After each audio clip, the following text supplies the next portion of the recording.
Hey team, welcome back to another episode of the Student Paramedic Podcast.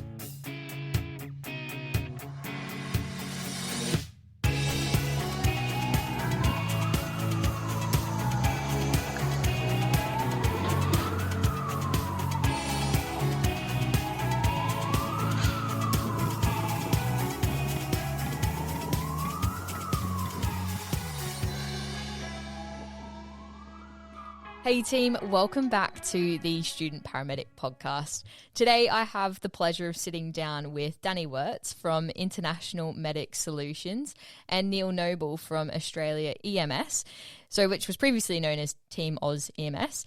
So today we're going to have a chat with them about international recruitment for the US, for Australian paramedics. And we're going to go over the process, the learning opportunities, and hopefully answer any questions that may be present. So we're making this kind of big decision to move. So thank you so much to the both of you for joining, especially all different time zones from all around the world. Dannie, do you want to give a bit of an introduction about yourself, International Medic Solutions, and Neil as well in terms of Australia EMS and how you guys, came together as partners in terms of this and what the process sort of looks like?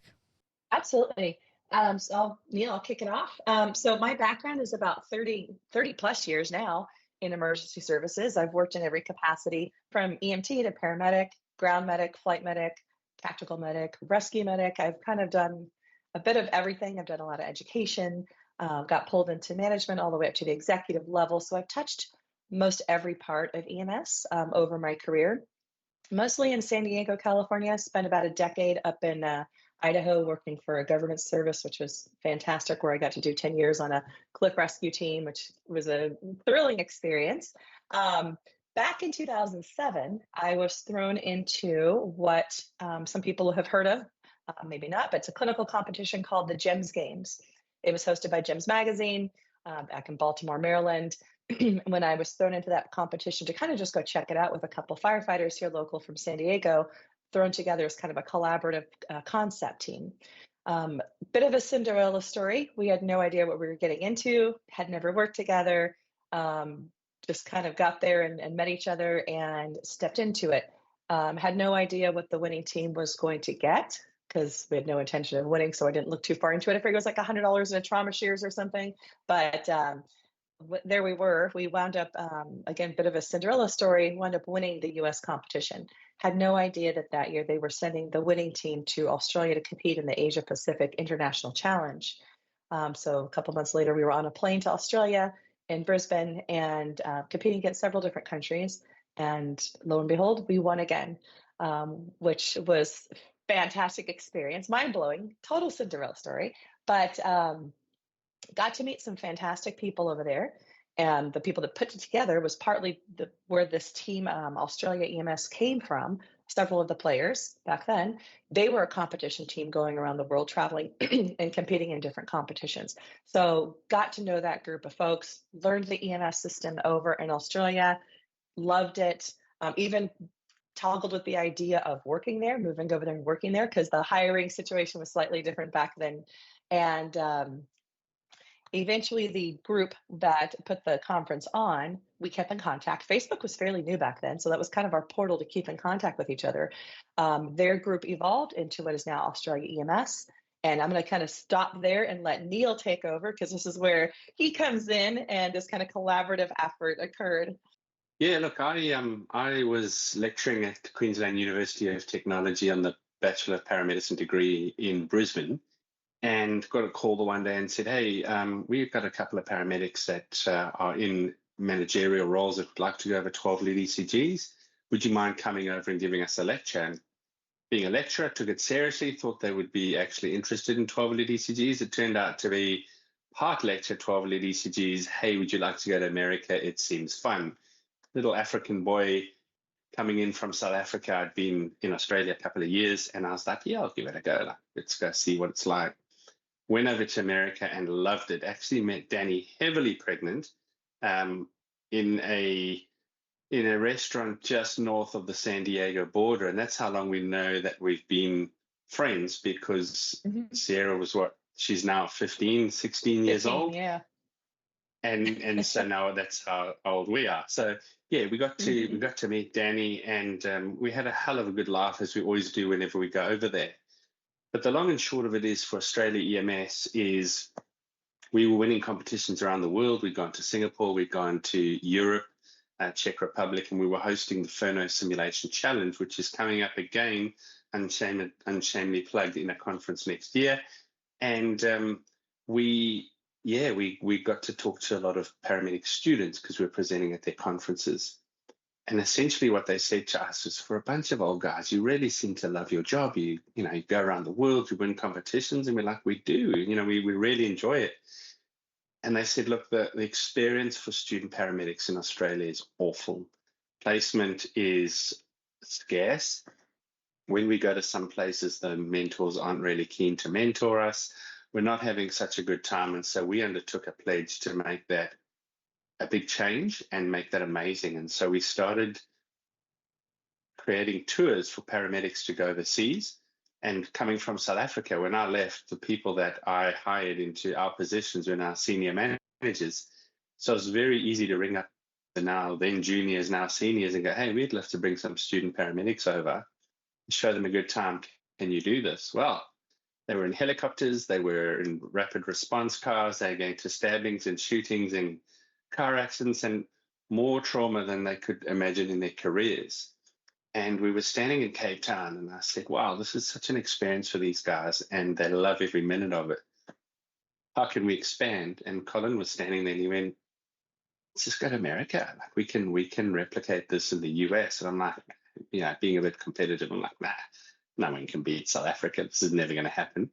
And we gave Danny a call and a couple of the guys there, and lo and behold, we now run annual and sometimes 2 tours a year across to the US, and won what they call an EMS 10 award for innovation and clinical excellence in creating education opportunities for paramedics. Then on from there, when we were chatting to Danny the one day, she said, look, can you help us? America has a drastic shortage of paramedics. I went, well, we happen to have a massive surplus, and some of our paramedics are graduating and waiting anything up to 3 years in some cases to get a job in a state ambulance service. And it's really dire. And we've got highly qualified people sitting around flipping burgers at McDonald's or working at Macca's or what have you, because there isn't much scope even now moving outside of the state ambulance service or in the mining sector or so on. And so we created a partnership. So once the word got out, every Tom, Dick, and Harry in the US wanted paramedics. And we know the American system well enough, but not well enough to the extent that we would be happy to put our hands on our hearts and go, look, we're going to send paramedics there. They're going to have a good time. They're going to be looked after and cared for. And we looked on the London experience as well. And as I know you're over there, Alex, I say London, I use the whole of the UK as London, but the UK experience. And some people have absolutely loved it and still stay. Alex, I detect a little bit of English in your accent, I've got to say. It's creeping in there pretty quickly. And look, some people love it and have stayed a long time and are still there years later. Callum, who was on our first tours, is now a flight paramedic over there and loving every second of it. And then we've had some that went, yeah, look, I've had a good time and I want to go back to Australia. And so we are creating that for the US. So we've partnered with Danny and Joe. They run a fantastic program, a too good to be true, but is actually quite a genuine program.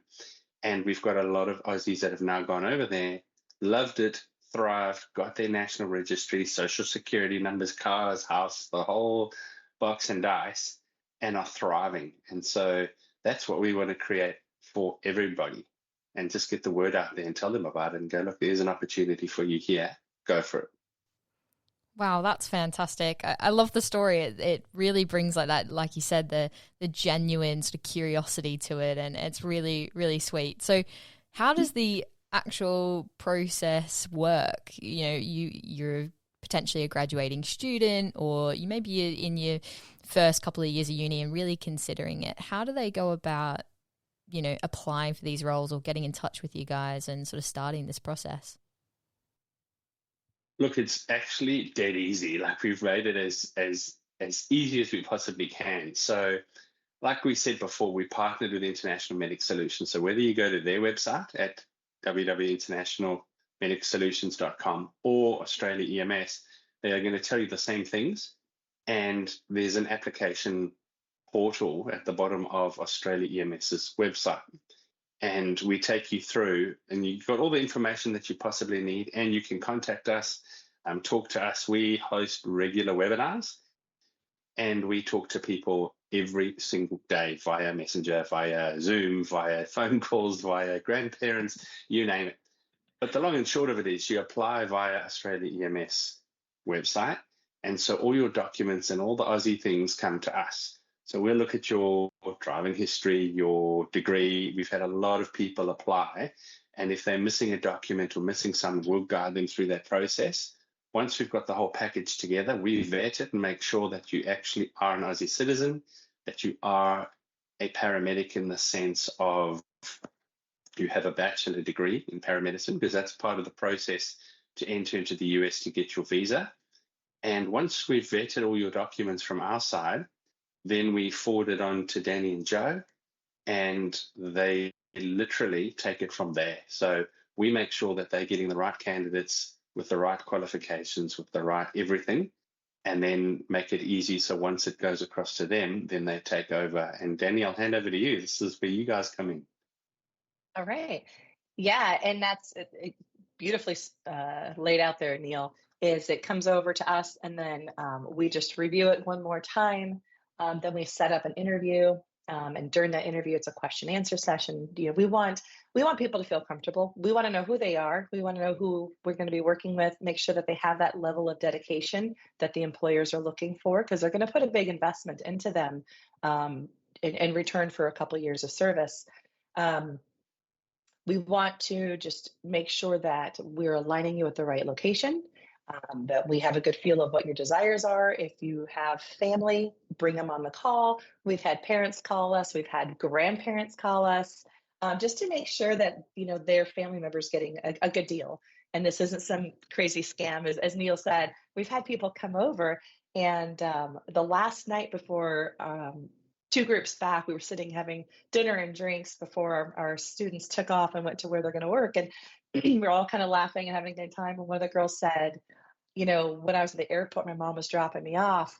She looked at me and says, "Are you sure this is for real and this isn't a scam?" She says, "I don't know. I guess I'll find out when I got there." And that just hit me so hard. I was like, how in the world did you think after all these months before you came here that was still a potential? So we want those nerves, those concerns to be eased and let people get to know who we are. And we do try to really make a good effort to bring other people who've been through our process into the webinars, into the conversations, so that they can have someone that they relate to. But once we get their application, back to that, we review it, we set them up for that interview, trying to identify what their timeline looks like, line it up with when our next cohort will be, and we'll hold 3 to 4 cohorts per year. And each of those cohorts will likely be placing students or medics into different locations based on the employer's needs. And I'll kind of switch over to the employer vetting process here for a second. What we do on our end, on top of where we talked about the handoff, kind of the gentle handoff from Australia EMS to us, is vet the employers. We want medics, when they come over here, to have a fabulous experience working for a department that's going to have a great culture, great pay, in a great location that offers a fantastic lifestyle, a good duration that they want, 2-3 years. These employers would love you to commit to 5 years. They would offer that if they knew you would take it. They would offer you a 5-year contract. But they want to get the investment out of the money that they're going to spend. They're spending a pretty substantial amount to get through the visa process and the education and everything else, along with the relocation funding. But with the employers we go through, we have to make sure that their pay is in line with the the Department of Labor, which is a government agency that ensures that you're paid an equal pay. So they would make the exact same pay a paramedic over here would make, given whatever location. And that cost is going to vary from place to place. Some places are going to cost you a lot more to live in. You might look, if you were to compare them side by side, just like Australia, totally different. You live in Sydney, you live in Brisbane, Kansas, all going to vary. we also have federal tax, state tax. Some of the states don't tax you, so your money goes a little further. Cost of living's better there. So we want to make sure we create like a nice package so you have the choice of where you want to go, but those choices have to line up with the cohort. So just the timing of which class where your options would be for each class. And we can dive more into the details on how that works, as we progress through. Absolutely. I think, there's a few questions that already stem from there. For example, I'm thinking about the listener, some of the questions they may have. So does that mean they can work pretty much anywhere in the US?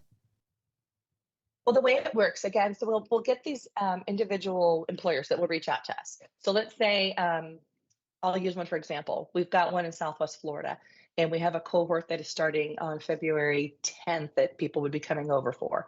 And they let us know. We have vetted them. Fabulous department. They've got all the specialty teams, helicopter, tactical teams, community paramedicine, huge, very immersive education program, and amazing scope of practice. So we've looked at them. I went out, I toured their system, met with their administration, made sure all the checks and balances work, and then we agree to staff for them. They have to go through our process also, just like the medics do, the employers do.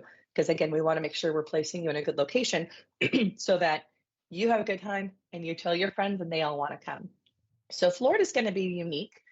This will be our first group in Florida, and they're actually going to do the education program there. So our folks will go directly there. They'll spend 2 months in their education program, and then their program, after the transition from Aussie to US and taking your national registry, goes another 4 months. They really invest about 6 months of training and education into individuals, and they align you with a captain to help see which specialty team you might be interested in. So they start grooming you towards that career advancement path. And they want to invest into people, and have them stick around. So that, back to how the cohorts work, that will be our February cohort.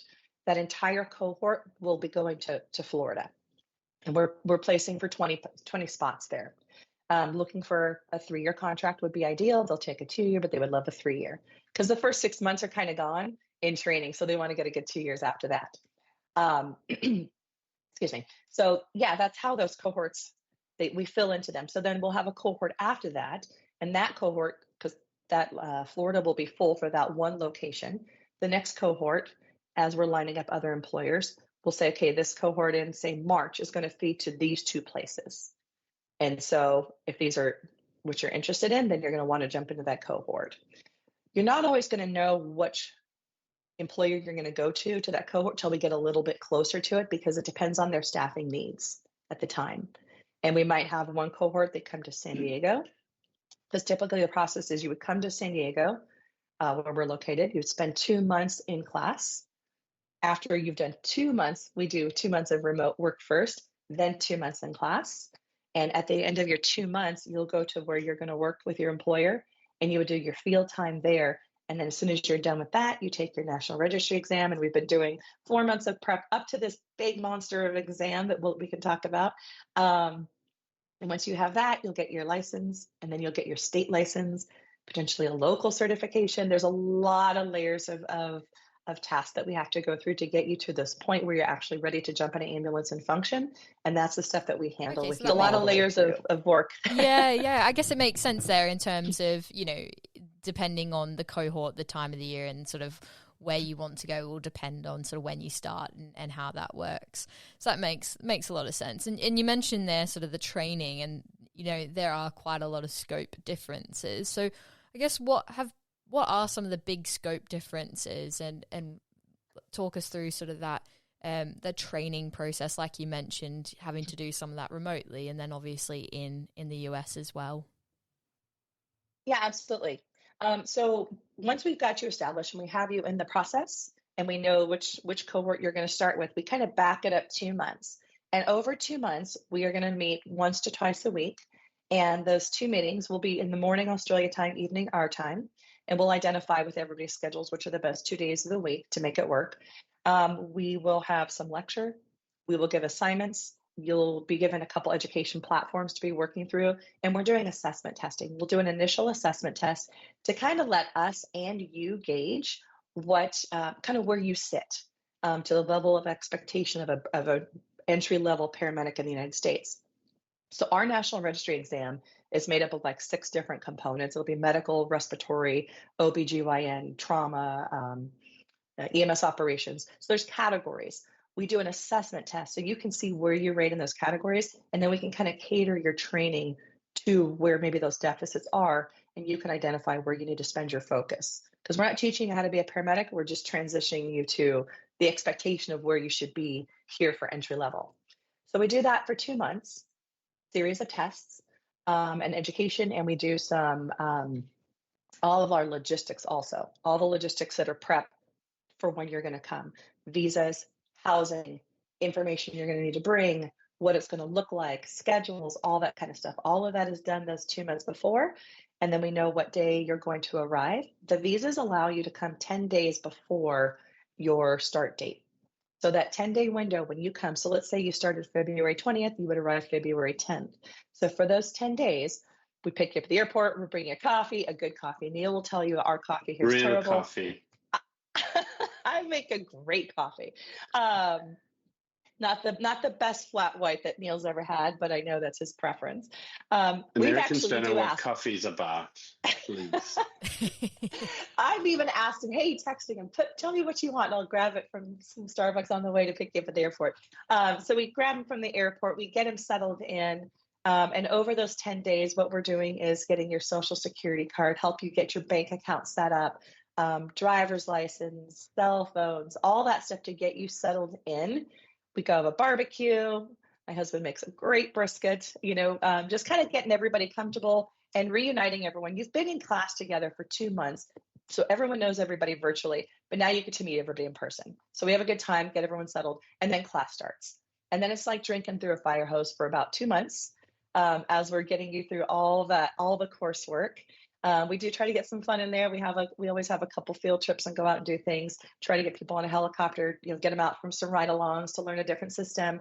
And we want to make it fun, but we also have to keep everybody focused that San Diego is an awesome place.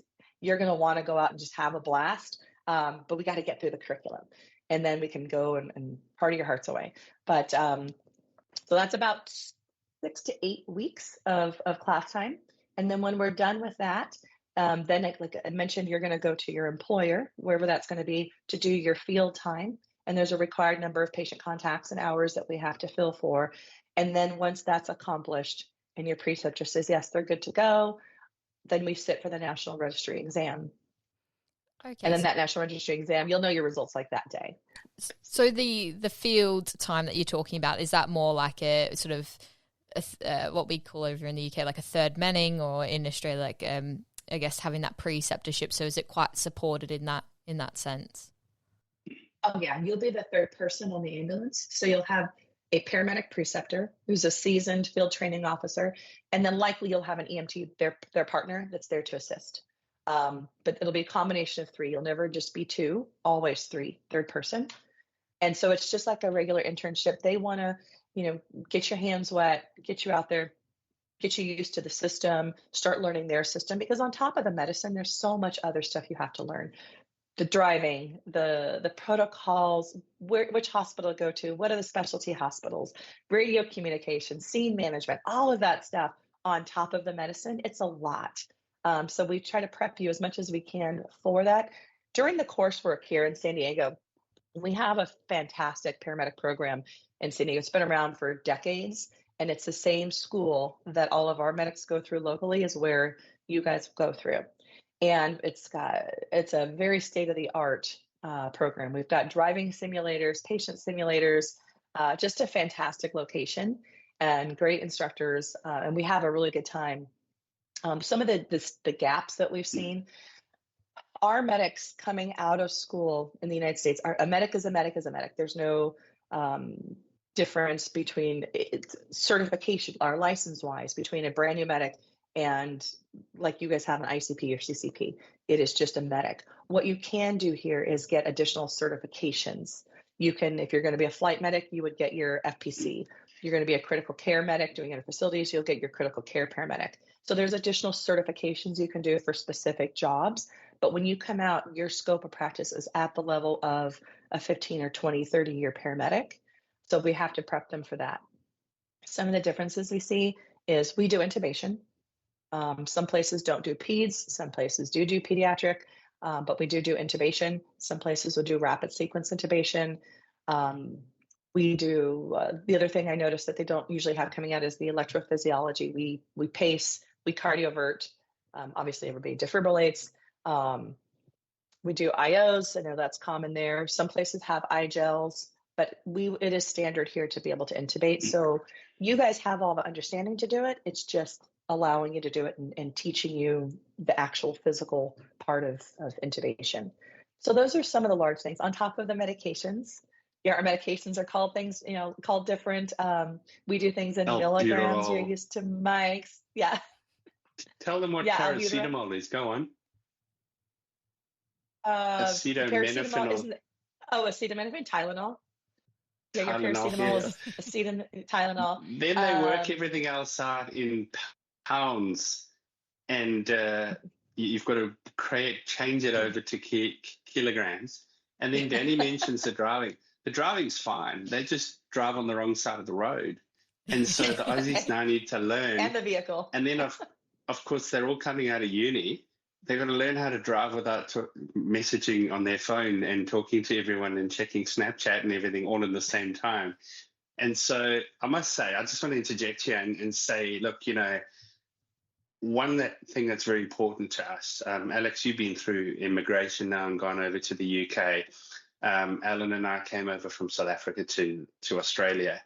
Immigration, be it temporary or permanent, is up in the 90th percentile of stress. And so it's vitally important for us to know that we are sending Aussies to good people that are going to take care of Aussies. And so we have been over to the States. I think I've been over to the States 19 times now in total. And so I wanted to go visit this college. I want to go see where they are. I've met their head lecturer. I've looked at their facilities. Like Danny says, the actual driving simulators. They've got a simulation room where there's projectors that project floor to ceiling. And 1 minute you're doing a scenario in Times Square. So you think back to your uni experience. We'd have a simulation room, and some unis have the back of an ambulance, and that's great. These guys have actual ambulances that you go climb into. You start in the simulation room, and it could be anything from the old age home simulation where no one seems to know the patient or know what's going on and started their shift, to Times Square, to the side of a freeway, to a scenario in Australia. You could be on a cattle ranch, and they just do simulations again and again and again. The greatest scope difference I've found is in the skill, the physical skills. So Aussie paramedics are highly educated in a lot of, I'm just going to say it, they're highly educated in a lot of bullshit in our universities. They learn about health systems. They learn about epidemiology. They learn all these things. At the end of the day, the Americans are very, very hands-on. And when we go over there with our tours, some of our student paramedics are like, you're going to come out with degrees. The degree gets you in the door. Once you've got your visa, your degree is meaningless in America. It's cute that you have one. Thanks for coming. It's great. And they will teach you all of the skills to take you from being a grad advanced care paramedic to a critical care paramedic over this period. And they're very, very, very well supported. In fact, probably one of the best education systems I've ever seen going through. It's amazing how someone with a bachelor degree in Australia who thinks they know 12 little ECGs goes over to America, and this lecturer walks through the door, and in 2 hours, the penny actually drops as to how to read a STEMI, interpret this, cardiovert pace, all of the things that we just learn about, but we don't actually do. And so that's what they do. They take you through that. The other thing that was vitally important to us is that when you go over to another country, it's a hell of a thing to do. You've got to go and get a social security number. You've got to get a driver's license. How do you even buy a car when you have no bank account? How do you get a bank account without your social security? It just goes round and round and round. And so we sat down with Danny and Joe, and after many phone calls as well, going, look, this is the stuff that matters to get that done so that they thrive and have a good time. So aside from educating you to be an American paramedic and to drink their terrible coffee that isn't a latte It's just more like burnt dishwater from the local. It's actually not bad. It's Danny and Joe have an Aussie coffee machine in their kitchen, and if you ask for a cappuccino flat white, they know what you're talking about and they know how to make it. But that's probably the only place in America that you can get that happen. But yeah, it's really important for us to go, right, from the time they get you from the airport to the time that you are an Aussie American paramedic. Can you do this? They've perfected it. There's like the first cohort was just finding out as you go along and what you need and how you get this and how you do that. They take you through all of that. So there's a lot of the clinical stuff that's not covered in that. And then when it comes to the employers, we as Australia EMS were very much involved in the union movement. And so we go, all right, what are the conditions that Aussies are used to? What's going to appeal to Aussies? What's the minimum wage we have? Like you see on social media and they go, paramedics in America get paid terribly. No, that's a misconception. Paramedics in America get paid very well. So EMTs in America get paid a lot less because an EMT program is a month long. It's not very long at all. But if we compare apples for apples, if you did the EMT program in Australia, it would be the equivalent of a Cert 4 medic that goes and works on a mine site. Very low key. But we're talking paramedics to paramedics now. So, if I look in Queensland, you could come in as an entry-level grad on 80 or 90,000 Australian as a starting base. And then as you go through and get your penalties and your night shifts and afternoon shifts and meal overtime and all of that, average is coming out at about 140,000 Australian a year. When I go and talk to the Aussies in America, I'm like, oi, how much are you earning? And when I say, oi, I mean, we actually flew to Sonoma County to go and see the Aussies, got them in the back of an ambulance and said, right, Danny and Joe aren't here. No Americans are here. Level with me. How we do? Are we good? Or do you need a rescue plan? Do you need to go back? And they're like, no, we are loving it here. And so I said, so you don't need two jobs. You don't need rescue from mum and dad. And he was like, no, I love it here. And I said, all right, how much are you going to earn? And he said, I'm gonna earn up to about 180,000 Australian dollars. And I'm like, and you love it? He goes, we love it. So you're not coming back? He goes, probably not. I might extend. A year later, now he wants to, he's looking at extending even further. But in terms of scope, greater field of scope. In terms of support, outstanding. In terms of life skills, logistical support, of all the support that we've had to provide as Australia EMS to some of these people going through this process, is to order them a jar of Vegemite because they forgot that America may not have Vegemite. That's genuinely, biggest ask we've been given. And then introduce them to the wonderful world of Amazon America, and they could have it delivered to their door in 3 days. Job done. So yeah, they thrive and they're loving it. So that's the thing. Greater increased scope, increased pay, job quicker, great location. So you asked about locations earlier. Danny's talking with people in Las Vegas. She's got people in San Diego. We've tried to keep it a little bit quiet on the American side because then everybody wants an Aussie paramedic when they find out how well the program goes. And so we will only partner with Danny and Joe and ensure that we portal through them, because then we know the Aussies are going to have a good time and be in great hands. That is a big thing, especially being someone that's moved to a different country. Like, is seeing that really strong initial and ongoing support. I think that's really, really important. It's really nice that you guys are doing that. Yeah, we can. We're parents. We remember what it was like to.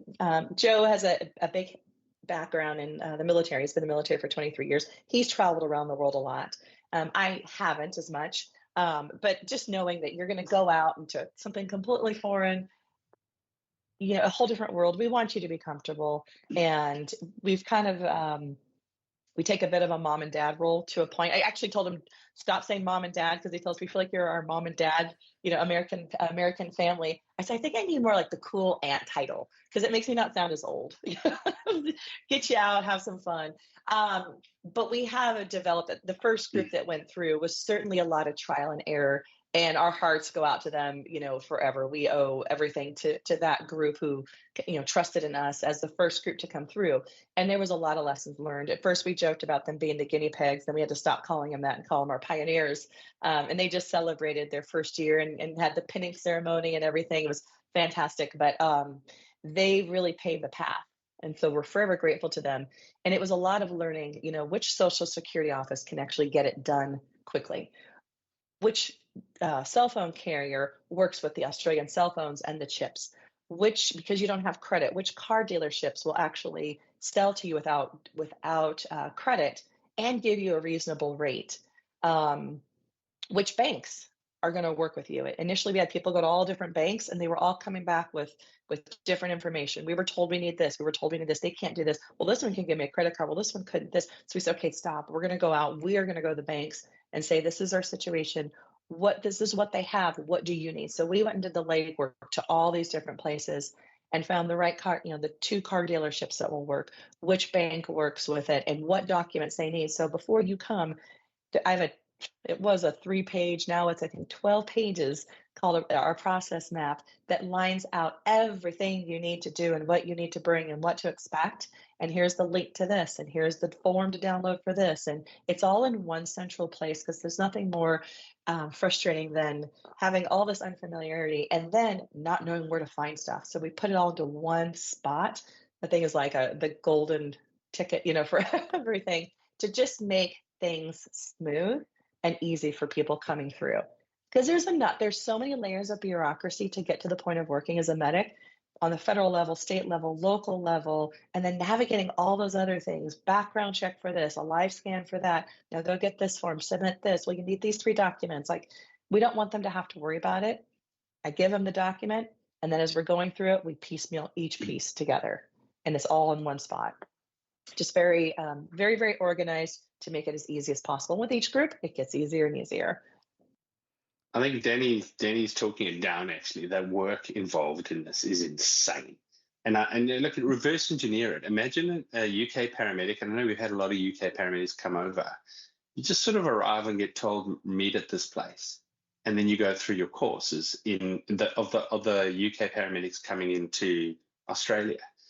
But I remember getting a list from my mother going, right, you need tax file number, you need this, you need that. I'm like, where do I even begin? And I luckily had mum and dad to show me.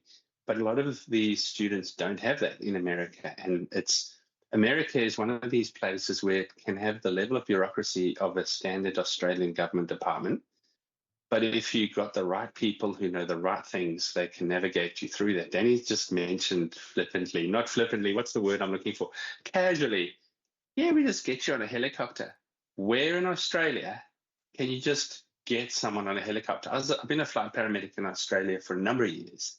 And even if I wanted to get a friend of mine or a colleague or someone to just come for a ride along, impossible. Does not happen. You got to know the right people. That they genuinely do. When we take our students to San Diego in a couple of months, there's one person we call to get them on the helicopter. That's Danny. We're like, hey, Danny, we got 8 qualified Aussies. We'd love them to do a helicopter ride along. She's like, yeah, no problem. I'll just add that to my list of thousands of things and we'll get back to you. She does. And we just get handed a roster. Here you go. So the opportunities that they are in America are great. I'm just going to jump over quickly to the story of Craig. So we have a lot of paramedics call us and go, hey, you seem to have a lot of graduates. What about us oldies? Craig is one of these. He's a director of operations in the Northern Territory. And he went, Neil, I'm not book smart like these Aussie youngsters going through university today. I'm like, mate, you're the same age as me. I hear you. I know it's going to be okay. He's like, I don't know. And he said, look, my kids are grown up. They've moved out of home. Now's my opportunity to go to America. And I think I'm just going to give it a go because hell, why not? And he went over there. He's gone through the process, thrived through it all, picked the spot he wanted to go to, because when he went through the program with Danny at that time, there were a number of locations that he could choose from. He decided that he would like to go to an area that's a bit more knife and gun club, a bit more shooty pew pew, a bit more crime, less vineyard, more bang bang. And off he went. And oh my God, he's loved it. So he passed his national registry, which I was worried about based on what he had told me. He sailed through that, did exceptionally well. Looked at his options, decided he wanted to become a tactical medic, and next thing, he's riding around in police vehicles with the bulletproof vests and all the things, and he living his best life as if he's back in his 20s.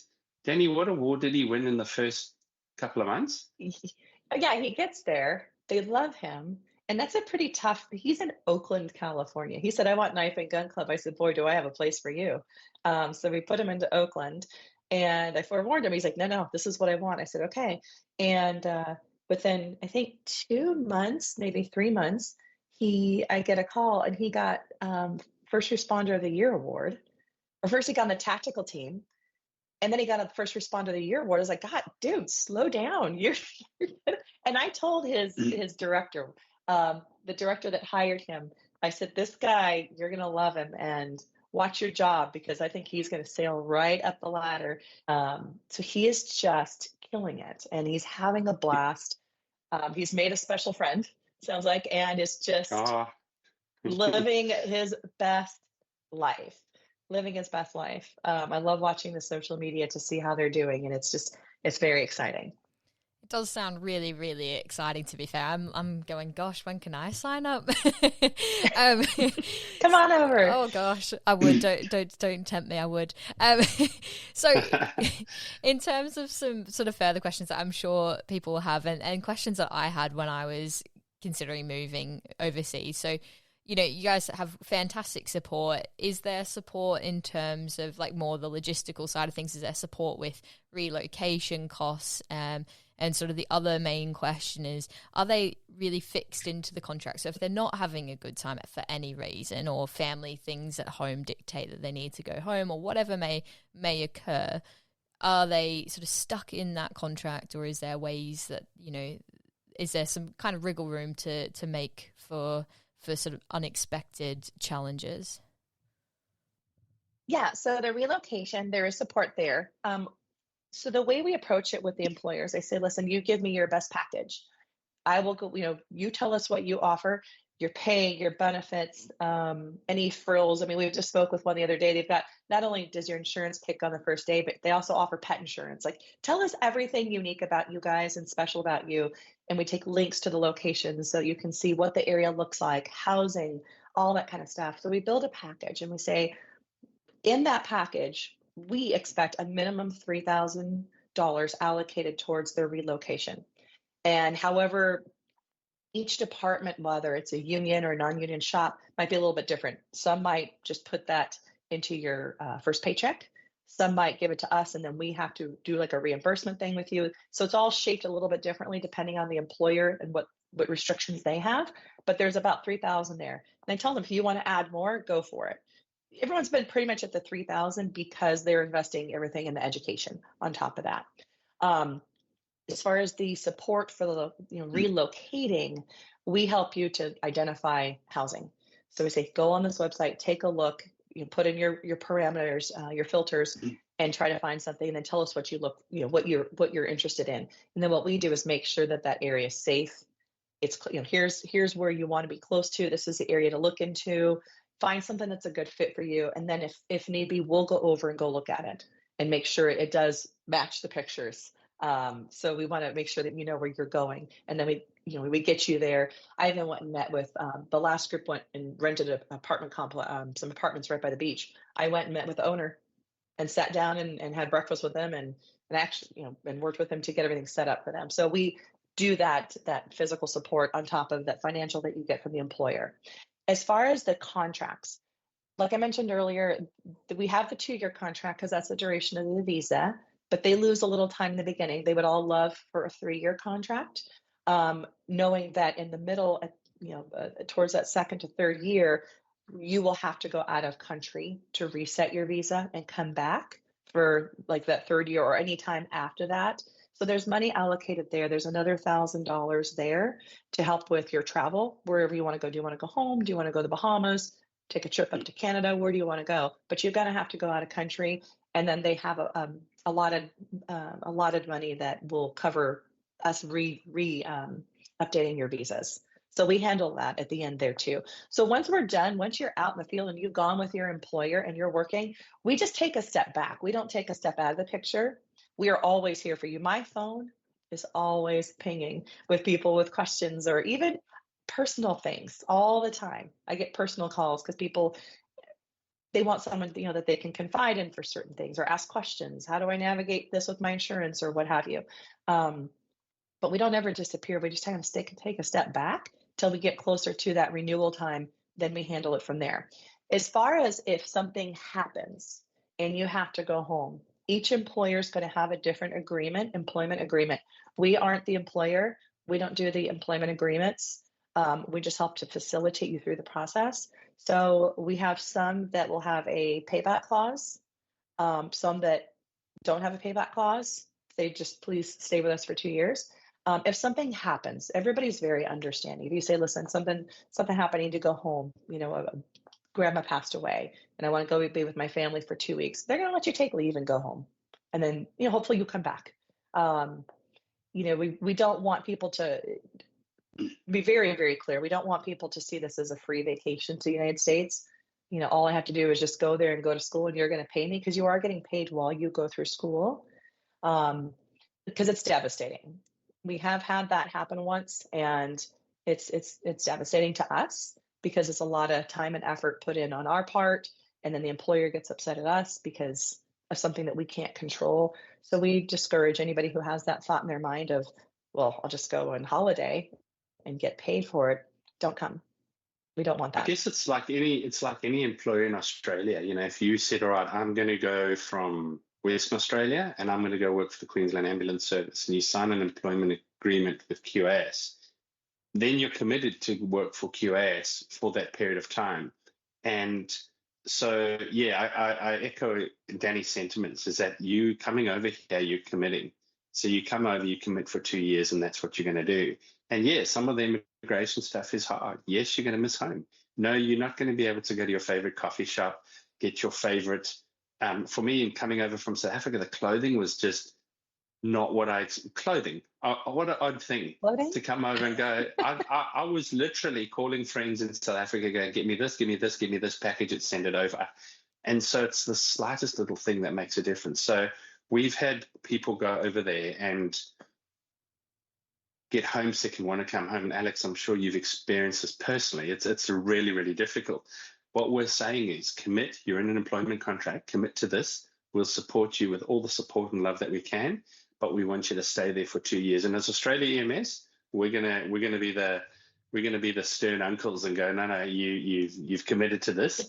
Let's stick it out. I'm like the nicer aunt. They're the stern uncles. Yeah, but in terms of, like, if I look at, and I'll use Sam. I'm sure he doesn't mind me talking about him, because I always say great things about Sam because we just love him. But he's, in this last year, he's been back to Australia 3 times. He's just literally 3 times. And so he's gone, I miss home. I want to go home. And so he's worked around his leave or his shifts or whatever, because the Americans are very good at shift swapping and things like that. And they are the most flexible in rosters I've ever seen. It's amazing. And so then he has more time to come home, get his fix. I think one of the girls flew home for graduation and then got the piece of paper and flew back. If your degree was ever an expensive piece of paper to start with, add in flights to and from the US. But I guess that the gist of your question, Alex, is if it really goes terrible and the world ends, a parent dies or what have you, the Americans are one of the most understanding groups of people I've ever met. They are just, from employers to just general person you meet in Walmart, unless you cut them off and take their parking space, you may die. But other than that, they are such lovely people and such, we've met with their employers as well. We went up to Sonoma County and got to meet the employer, the Big Cheese, and it was magical. Like, we just go, wow, our people are looked after. But life does happen and things change. So the message is stick it out for your 2 years, but if it's really, really terrible, then we'll make a plan. And so, we get asked a lot of questions, Alex. I have been asked, can I bring my cat? Can I bring my parents? Can I bring my wife? Can I bring this? Can I do this? Is there this? How does this work? And so we answer all of those. And between Danny, Joe, and myself, probably about 10 questions a day from people asking things. One of the common ones, I guess, that we get is APRA. Do I maintain my paramedic registration? And so we say, well, if you haven't registered yet, if you're fresh out of uni, no, you probably don't even have to register straight out the back, because you're going to go straight over to the US. If you are already registered, maintain your registration. So when we spoke to people at ARPA and said, how does this work? They said, well, as long as they're practicing as a paramedic, they keep up their CPD portfolio and their requirements as if they were practicing in Australia, and they're good people and they don't harm patients and they, treat people very well, and all the things that ARPA stands for as a regulator, you maintain that, you'll just slide straight back into Aussie way of life when you come back and continue from there. Now, we haven't had people do that yet, but that's the advice we've been given. And so we say to people, if you haven't registered, you may consider not registering, because it's unnecessary in the sense of what the regulator does is it protects the public and guides the profession. So where you're practicing in the US, so the jurisdiction's not there, but the principles of what ARPA does in maintaining your CPD and clinical practice, we go, well, in that case, if you're registered, maintain that. And so you can, and those are some of the kinds of questions we get asked, and we are open to answering any and all, because every week, like, there's someone comes up with something new. So yeah. Absolutely. That's actually a really good point in terms of the ARPA, because that was one of the biggest questions I had leaving, because there was nothing obvious out there, and the amount of phone calls I made to ARPA just to find out the right information. But I've done it so that I've kept my registration, and yeah, I just keep it in the background and pay for it every year, and then just keep up CPD portfolio and everything like that over here. And it sounds like anyone that has any questions about this really needs to let you guys know, because it sounds like you have pretty much answered probably every question there has possibly been in regards to this situation. So it's really nice, and I've really loved having a chat to you guys about this, because it's really reassuring and really lovely, to be honest with you, just to hear how supportive and how fantastic this program really has worked out. It's really lovely. At the end of the day, I think that, yeah, we want to create opportunities. Whether you go to the UK, whether you go to Canada, whether you go to the US, we really want to create those opportunities. I remember lecturing, I was in charge of the second years at uni. And I remember one year the commissioner came in with the medical director and the head of school and said, if you pass this degree, you have got a job. Following year, 70%. Now, in some states, in some cases, less than 20% of the people are going to get a job. That's terrifying. But that's, it's terrifying to us, but that's actually quite normal. If you go to law, if you go even to nursing, there's a lot of people, there's a lot more supply than there is demand.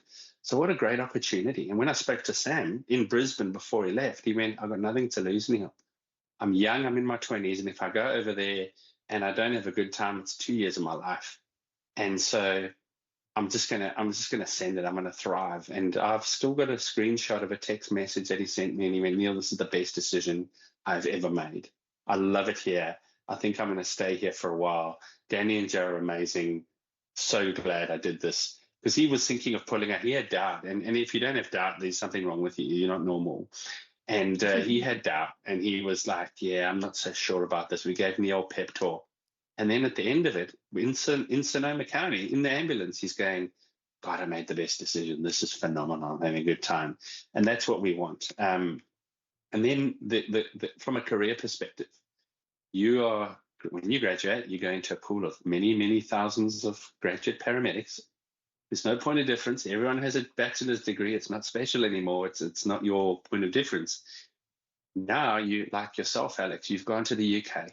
And when you come back, you're not a graduate paramedic anymore. You're coming in as a qualified paramedic in a much smaller pool, which means your chances of getting a job are greater. But also imagine from an employer perspective, state ambulance service goes, we can have all these fresh guys fresh out of uni, or we can have someone that's got demonstrated practice, that's done well in another country, that's got some life skills. And I run a private company myself that employs paramedics, nurses, doctors.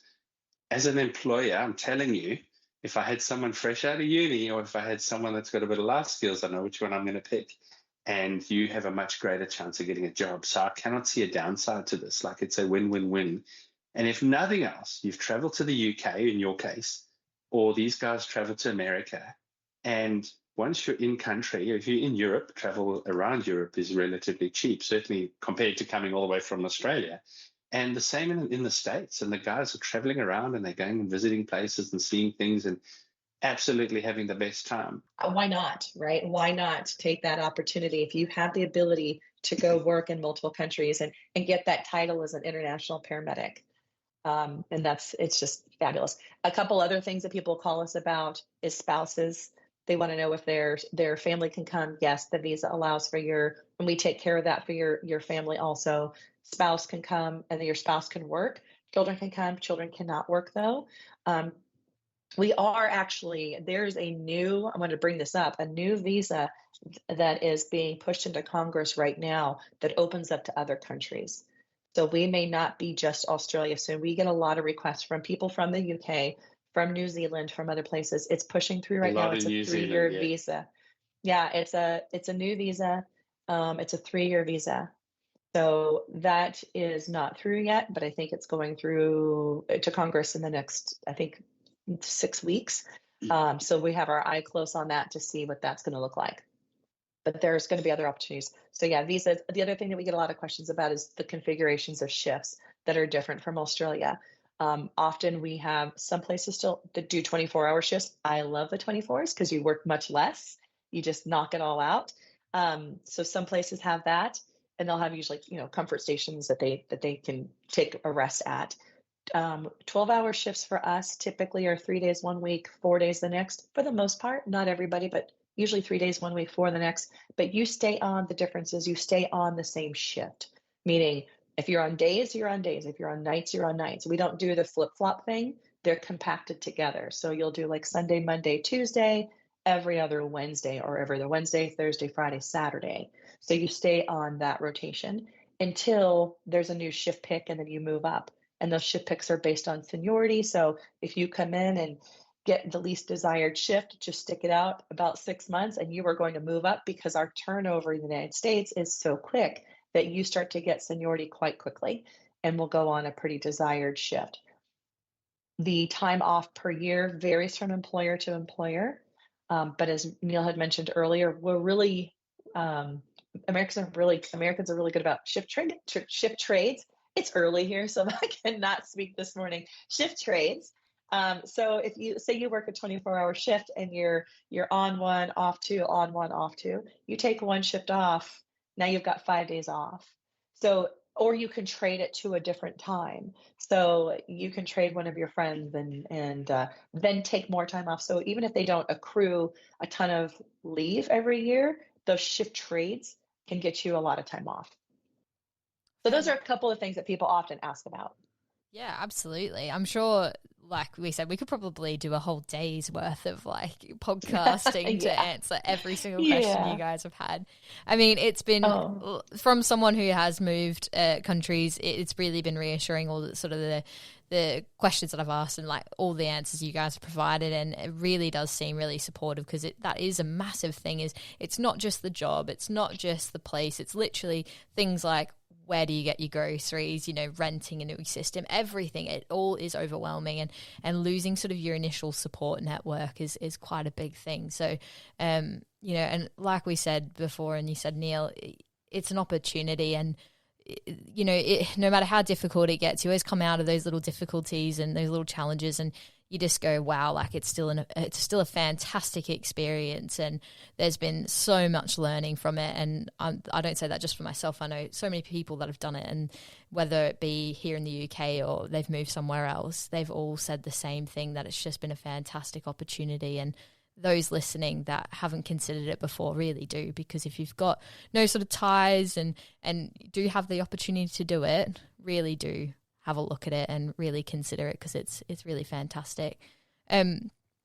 Is there anything else you guys would like to let our listeners know about this process, or anything you guys would like to finish on?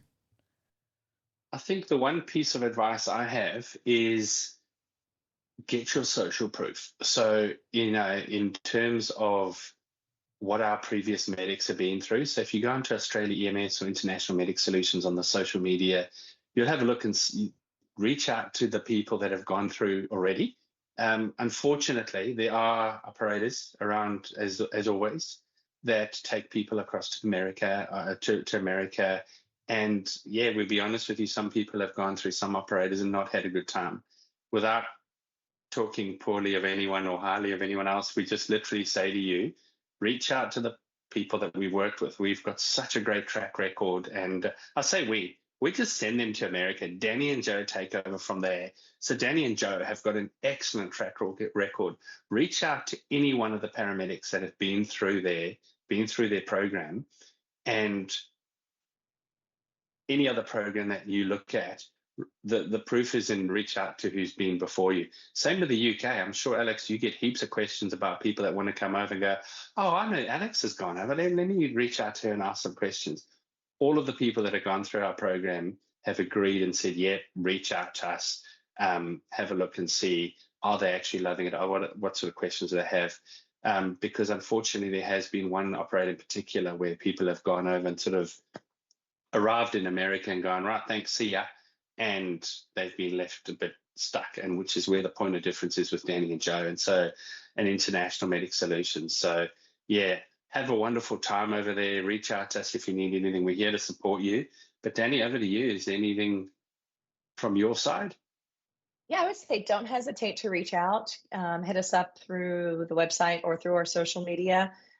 We're constantly posting. In fact, one of our previous medics helps to manage our social media page because I'm a little bit swamped.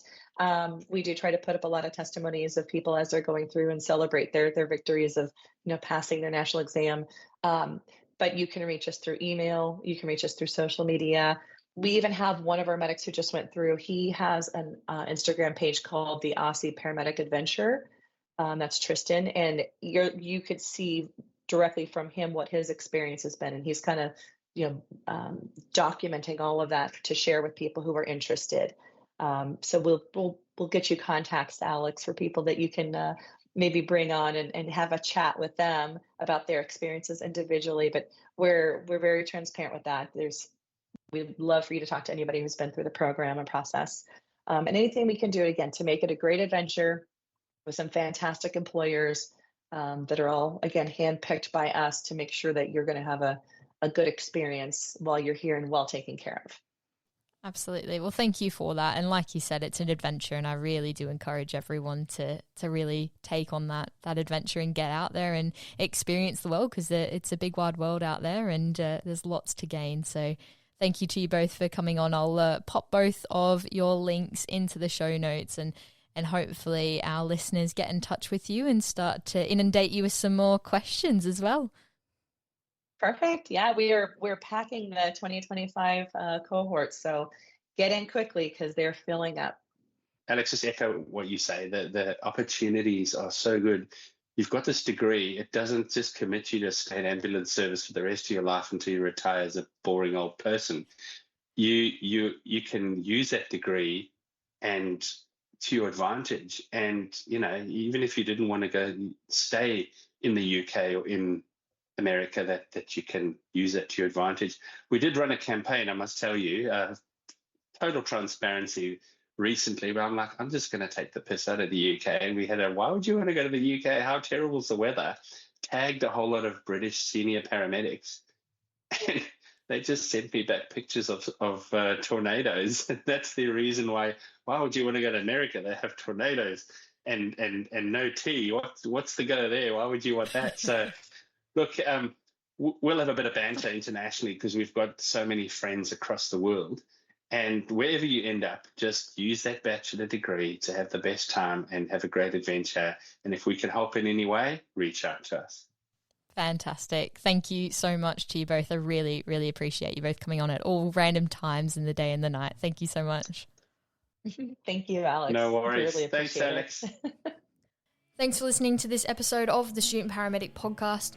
You can connect with us on Instagram, Facebook, Twitter, or you can email us at thestudentparamedicpodcast@gmail.com.